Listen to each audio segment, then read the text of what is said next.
Olá, boa tarde. Estamos começando mais um programa Tribuna na TV. Hoje com um assunto que diz, bem a cara de Itajaí. Vamos falar muito sobre pesca, sobre pescadores. Eu estou aqui com um escritor e ativista da pesca, ativista pesqueiro, Nilson José de Borba, bastante conhecido do pessoal aí do setor pesqueiro. Mas antes eu queria só fazer um lembrete para quem está empreendendo ou pretende contar a história do seu negócio e divulgar o seu estabelecimento, pode participar do nosso quadro Empreendedores. Para tanto, basta mandar uma mensagem para a gente pelo WhatsApp, o número 47988665696, está aí no seu vídeo, né? Eu quero ajudar você a impulsionar o seu negócio e sua participação não tem custo nenhum. Hoje, por exemplo, nós vamos ter os jovens Lucas Tombini e Brian da Costa, da Trafega Mídia, que atua no ramo de captação qualificada de clientes para a empresa por meio das redes sociais. Venha contar você também a sua história. Mande uma mensagem para 47988665696 e participe do nosso quadro Empreendedores, certo? Bom, e o nosso convidado de hoje é ex-pescador, radialista, escritor e criador do projeto Biblioteca a Bordo, navegando na literatura popular catarinense. Nilson José de Borba, que vai nos detalhar o que é e quais os objetivos e como funciona esse projeto. O Biblioteca a Bordo objetiva ajudar a melhorar a imagem do pescador na sociedade, incentivando por intermédio da leitura, melhorar o vocabulário, o senso crítico e o nível cultural. Nilson, boa tarde, bem-vindo ao Tribuna na TV. Olá, Adilson, olá a todos que nos assistem, é um prazer poder estar com você e obrigado pelo convite. Tá certo. Nilson, o que é o Biblioteca a Bordo? Como é que surgiu essa ideia? Bom, eu digo da seguinte maneira que todo projeto ele nasce da percepção do seu autor e das oportunidades que se abrem diante dele, né? Então nós estamos numa cidade que é uma cidade pesqueira. Nós temos aqui o maior polo pesqueiro do Brasil. Não é à toa que Itajaí é conhecida como o maior polo pesqueiro, né? Capital nacional da pesca. E nós temos aqui uma fatia muito importante de trabalhadores do mar, né? Para você ter uma ideia, são cerca de quase 2.000 pescadores, são quase 500 embarcações que entram e saem durante todos os meses do nosso porto. E eu observei ao longo da minha trajetória de trabalho prestados à atividade pesqueira nessa cidade, a falta de políticas públicas para esse público-alvo, né? Porque eu digo assim, Adilson, não é só a gente tem que cuidar das questões de leis, instruções normativas que não são adequadas, que prejudicam todo o setor, mas nós temos também que cuidar do social. Eu, como sendo escritor, autor do livro História de Pescador, membro da Academia de Letras, eu resolvi dar a minha parcela de contribuição para tentar mudar a imagem do pescador na sociedade. Por que mudar? Porque para muitas pessoas acham que o cara ser pescador é taxado de ignorante, renegado a segundo plano, tá entendendo? E não é bem assim. As coisas mudaram. E eu digo, como é que eu posso ajudar a melhorar a imagem do pescador na sociedade? Então, a leitura, ela tem esse poder de ajudar a melhorar o seu vocabulário, o seu nível cultural e até mesmo o seu senso crítico. Então eu disse, poxa, está aí uma grande oportunidade. Vou colocar livros a bordo das embarcações, dando a oportunidade a esses trabalhadores do mar, para quando eles estiverem navegando, saem daqui do porto, estiverem navegando, por exemplo, para Rio de Janeiro, Rio Grande, que são viagens longas, ou mesmo lá fora ancorado, se tiver um livro ali a bordo, eles vão ler. E a longo prazo, com certeza, eu estarei dando uma grande parcela de contribuição, ajudando a melhorar. Porque você veja bem, quando nós falamos hoje, por exemplo, de agricultor, o homem do campo, qual é a imagem que você, ou o telespectador que está nos assistindo alguns anos atrás, tinha quando se falava de agricultor? Vinha o que na sua mente? O cara com um chapéu de palha, pé rachado, uma enxada nas costas. Eu pergunto para você, Adilson, você vê mais hoje essa imagem? Não, hoje muito pelo contrário, né? Hoje eles são empreendedores, né? São gente que tem qualificação, procurando cada vez melhor. Eu acho que isso também historicamente acontece com o pescador também, né? Então, no passado o pescador ia para o mar porque não tinha outra opção. Mas essa imagem hoje apresentada à sociedade do homem do campo, ela é mudada porque alguém lá atrás pensou. E não somente pensou, mas também agiu. Certo. E é isso que eu estou tentando fazer, dando a minha parcela de contribuição. E através da leitura, como eu falei, a gente tem essa grande importância, né?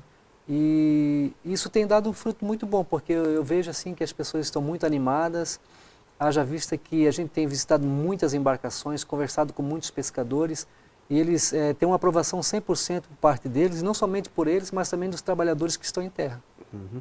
Bom, Nilson, nós nos conhecemos, acho que desde 2007. Já faz algum tempo, né?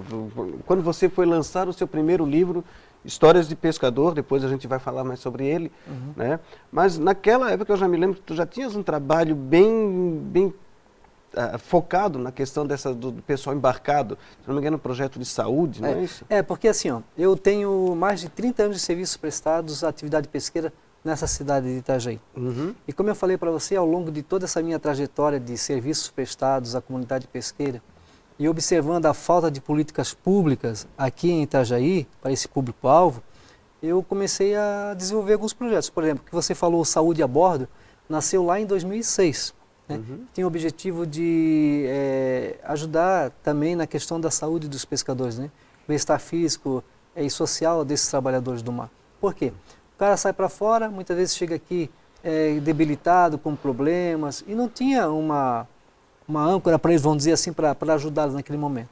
Então, o Saúde a Bordo, eu comecei em 2006, nós distribuímos mais de 50 mil preservativos no combate a doenças sexualmente transmissíveis, fizemos mais de 5 campanhas contra a dengue, né? Realizamos várias palestras a bordo das embarcações sobre questão de segurança a bordo, e isso tudo vai abrindo a mente, vai abrindo a mente dos trabalhadores, e ao mesmo tempo também eles se sentem valorizados. Poxa, alguém está se preocupando com a gente. E esse projeto foi tão importante, nasceu em 2006, em 2007 ele teve uma grande visibilidade pela imprensa local, escrita, falada, né? E aí, na época, nós tínhamos uma vereadora, que chegou a ser vice-prefeita, a Dalva da Saúde, lembra? Sim, claro. Então, através da dona Soninha, eu cheguei até a Dalva, e ela queria conhecer o projeto, o Saúde a Bordo, que era prevenção, atendimento e acompanhamento à saúde do pescador. Então nós tivemos uma conversa muito produtiva lá no seu gabinete, e por intermédio daquele projeto Saúde a Bordo, né, a Dalva sendo vereadora e tendo a prerrogativa, ela apresentou, né, a indicação de uma lei municipal para Itajaí. Hoje é lei, não é uma política de governo. É uma lei municipal, a Lei 5.149, que instituiu em Itajaí a Semana do Pescador.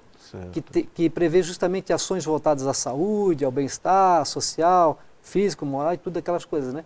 Então, em 2008, em 8 de julho de 2008, na época o prefeito era o Vonei Morastone, sancionou a Lei 5.149, que instituiu a Semana do Pescador em Itajaí. Então, se hoje existe a Semana do Pescador, que vai do dia 23 ao dia 29, iniciou lá com o projeto que nós iniciamos, formiguinha lá, o Saúde a Bordo. Tá certo. E o Saúde a Bordo continua hoje como um programa de governo, então? Eu quero dizer para ti o seguinte, eu sempre continuo realizando o meu trabalho dentro das minhas possibilidades, e quando eu fui diretor de pesca de 2017 a 2020, né, participando de um governo, então eu incrementei ainda mais. Nós fizemos, durante os 4 anos que eu estive lá, ações diariamente, também todos os meses, nós fizemos centenas de intervenções, tanto nas embarcações pesqueiras, como nas empresas de pesca, isso está tudo registrado lá. Então foi assim um trabalho muito importante. Eu não sei se hoje ainda continua esse projeto, né? Mas é uma lei municipal e a lei está aí para se cumprir. Tá certo. Tá, voltando agora para a questão do Biblioteca a Bordo, que digamos que é um irmão gêmeo do Saúde a Bordo. Como é que funciona esse projeto? É uma biblioteca dentro do barco? São livros? Como é que... Eu sei que você esteve visitando no início dessa semana as embarcações aqui no Trapiche, ao longo ali da orla do Rio Itajaí. Da orla do Rio, né? Ali, é claro. Mas você levou livros para eles? Como é que funciona na prática? Eu dei o pontapé inicial nesse projeto já no ano de 2019, então é um projeto que não nasceu hoje, já vem alguns anos sendo desenvolvido. Então assim, como nós temos muitas embarcações pesqueiras de várias modalidades, né, é importante as pessoas saberem disso, porque, por exemplo, a modalidade de tranheira, que são os barcos que capturam sardinha, nós temos cerca de 17, 18 homens a bordo. Se for um barco, por exemplo, da pesca de atuaneiro, nós temos 20, 25 né, homens a bordo. Um barco de malha que pesca curvina, são 10 homens a bordo. Né? Então o que eu faço? Eu vou à borda das embarcações, né, levo livros de vários escritores itajaienses e catarinenses, porque nós temos o apoio da Academia de Letras do Brasil, do estado de Santa Catarina, que nos apoia, a Associação de Escritores de Florianópolis, né, e muitos escritores também daqui nos ajudam também, como o Magro Floriano, o Álvaro Castro e tantos outros por aí afora. Então a gente leva uma quantidade significativa de livros e vamos visitando de cais em cais, de barco em barco, essas embarcações pesqueiras. Então lá tenho 18 homens, eu deixo pelo menos 25 livros a bordo e quando eu visito essas embarcações, o nome da embarcação é cadastrado, a modalidade de pesca, a quantidade de pescadores que estão lá a bordo e a gente também faz uma rápida cesta ali sobre a idade deles, né? De 20, 30, 40, 50 anos, a gente deixa um relatório importante, né? E aí, esses pescadores, os livros ficam a bordo das embarcações e ao mesmo tempo a gente também incentiva o intercâmbio cultural. Porque como eu visito muitas embarcações, né, eles podem fazer um intercâmbio com outras embarcações também, trocando os livros. E quando chega em terra também, algumas empresas que nos apoiam, também eles podem trocar os livros também com outros livros de outros escritores. E como é que é a reação deles quando pegam um livro assim? A reação é a melhor possível porque, olha só, você se sente valorizado, você se sente lembrado. É como eu digo, você ali na boca da barra ver um barco pesqueiro sair para o alto mar, é algo bonito e até turisticamente importante para a nossa cidade. Mas enfrentar a vida do dia a dia no mar, lá fora, é totalmente diferente. E muitas vezes essas pessoas são renegadas a segundo plano, são esquecidas. Entende? Então, quando alguém se dispõe a ir até o encontro deles, e lá onde realmente acontece a coisa, e mostra o trabalho que está sendo realizado, primeiro, eles se sentem valorizados, são agradecidos, e essa resposta tem sido uma coisa muito maravilhosa, porque eu encontro muitas pessoas, você sabe que eu tenho uma particularidade com os pescadores, não somente encontro, muitos me mandam WhatsApp hoje, ou me ligam, olha, eu quero outro livro e tal, então a gente vê que realmente o projeto é algo importante e que deu um resultado extremamente positivo. E a gente está ajudando não somente os pescadores, mas as empresas, os armadores, para que essas pessoas também possam crescer culturalmente e também mudar o seu vocabulário. Tem sido algo assim fantástico. Me passou pela cabeça agora também que em alto mar eles não têm TV, não tem internet, não tem... As embarcações WhatsApp. hoje têm TV, têm internet, mas muitas vezes há algumas áreas que também fogem, que não pegam, mas é assim, ó, às vezes o cara está lá ancorado, né, tem muitas embarcações que ficam ancoradas, aguardando melhoria de tempo, ou aguardando pescaria. Está lá, se o livro estiver lá, o cara vai ler. Às vezes uma viagem que vai para o pesqueiro, de repente, é longe, por exemplo, um barco sai daqui, vai lá para o Rio de Janeiro, é mais de 30 horas de viagem. Né? Então o cara só não vai ficar só na tela a vida inteira, o cara vai ler, né? Porque é incentivado isso. Então, a grande resposta é que a gente sente essa devolutiva por parte deles, entendeu? Então isso é muito bacana. Tu tens ideia de quantos livros já foram doados desde o início do projeto? Nós já distribuímos cerca de quase 5.000 títulos de vários escritores, né? Tanto itajaense como catarinense. Quase 5.000 livros já. Eu acho que é uma quantia muito significativa. Sim, e quantos pescadores já participaram do projeto? Tens esse cálculo? Não? Então, nós temos aqui, hoje, cadastrados, assim que a gente fez um levantamento, né, foram mais de 2.000 pescadores. Certo. Esse projeto é só aqui em Itajaí ou é na região também? Que nós Ele temos nasceu em Navegantes, Itajaí, nós temos Porto Belo, Bombinhas. Ele nasceu em Itajaí porque Itajaí é uma cidade de referência, não só para a Anfre, mas é o centro pesqueiro, né, de Santa Catarina e até do Brasil. Porém, eu tenho o desejo, né, de poder expandir, fazer outros polos, né, ao longo do litoral. Por exemplo, eu já tenho tido conversa com pessoas ali no Araçá, que é uma colônia de pescadores. Ali é interessante que as colônias de pesca sempre se identificam com um tipo de pescaria, viu, Adilson? Ali em Araçá, por exemplo, ali se destaca muito a pescaria de emalhe, que são os barcos. Onde fica essa? Aqui em Porto Belo. Porto Belo. Ali são mais pescadores que se dedicam à pesca da curvina. Se você for aqui na Penha, você vai ver que ali tem pescadores que são mais barcos de camarão, de arrastos, né? Lá em Governador Celso Ramos tem também de camarão, arrasto, mas também tem muitos pescadores da tranheira, que trabalham aqui em Itajaí, né? Então eu já conversei com pessoas interessadas em ter uma extensão desse projeto, tanto lá no Araçá, como em Governador Celso Ramos. Vou receber agora na próxima semana lá um indivíduo lá que tem um trabalho importante lá, que está a fim de também fazer essa extensão. E vai ser muito legal. Acho que é um projeto tão importante que pode ser estendido ao longo do litoral. Nós temos 500 quilômetros de costa, então dá para fazer parceria com colônias de pesca, com as associações e tudo mais. Só vencer a logística disso, né? Para levar os livros até esses locais, né? Tem que ter uma certa... Talvez não precisa ser o litoral todo, mas alguns pontos específicos dá para a gente fazer um trabalho legal. Dá. Com parcerias principalmente. Sim. E as empresas têm participado? Sim, eles estimulam esse tipo de coisa? Sim, estimulam porque sabem que é importante. Né? Tudo que vem para ajudar, para melhorar, fazer as pessoas crescerem como ser humano, como profissional, tudo é importante. Certo. E o pescador também tem melhorado muito a questão de qualificação dele.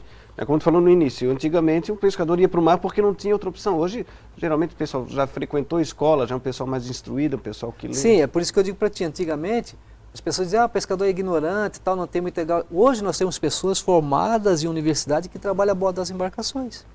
E você vê hoje que toda a tecnologia que tem dentro de um barco de pesca hoje, para você trabalhar com essa tecnologia, para você manusear essa tecnologia, requer um certo conhecimento, um certo grau de inteligência. Então os pescadores também estão mudando essa questão, né? E o dia a dia, eu não consigo imaginar como é que é o dia a dia preso dentro do que é um espaço pequeno, né? Sim. Apesar de parecer grande, mas é um espaço pequeno para conviverem 17 pessoas num barco. Né? E a convivência, essa atividade da leitura estimula, ajuda a convivência deles em alto mar também? Sim, com certeza, com certeza. Assim, eu venho de uma época que as embarcações não eram tão grandes, né? Eram embarcações até mais meia rudimentares, podemos dizer. Hoje nós temos embarcações um pouco mais grandes e tal, mas mesmo assim ainda temos alguma parte da frota pesqueira nacional que ainda traz aqueles resquícios lá da década de 70, 80, que não são tão apropriadas. Mas enfim, é o que as pessoas têm para trabalhar, muitas pessoas gostam disso, então enfrentam o mar, mas não é fácil a vida do mar, né? Tá certo. Não é fácil.